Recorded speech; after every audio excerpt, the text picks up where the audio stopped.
Joining us now, John Fetterman, the Lieutenant Governor of Pennsylvania.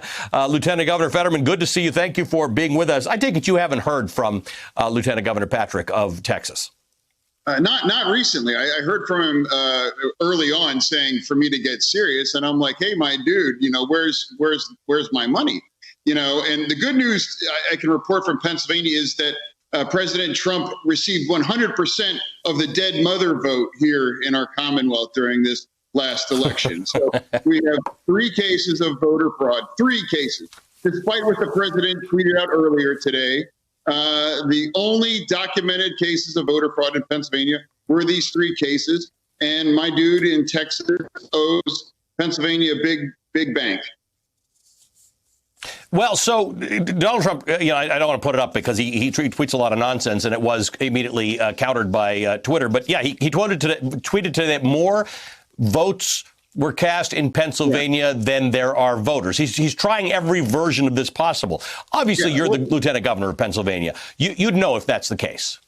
Well, of course. And let me give you the background on that nonsense. 17 snake handlers out of the Pennsylvania House, just 17 of them, not one state senator, not even the state party owns this. Some random House members sent out this ridiculous simp tribute to the president. And of course, the president would retreat anything that tries to cast doubt on the election. There's zero fraud in Pennsylvania, save for these 3 cases that brought us here together tonight for this conversation. They know that. The president knows that. Joe Biden is going to be the next president. Everyone knows that. So here's the thing. You were mayor here in Pennsylvania, and as soon as you get out of Philadelphia and in some cases Pittsburgh, you see the real Pennsylvania, or at least a different Pennsylvania, in which there are people who are suffering. This thing that the president did, where he got the bill, it was passed by both houses, and then he decided not to sign it for a few days. As I was talking to former Deputy Treasurer Sarah Bloom Raskin a few minutes ago, that's really real for people. A delay in $300 and checks that go out this coming Friday instead of today really makes a difference for a lot of people in this state.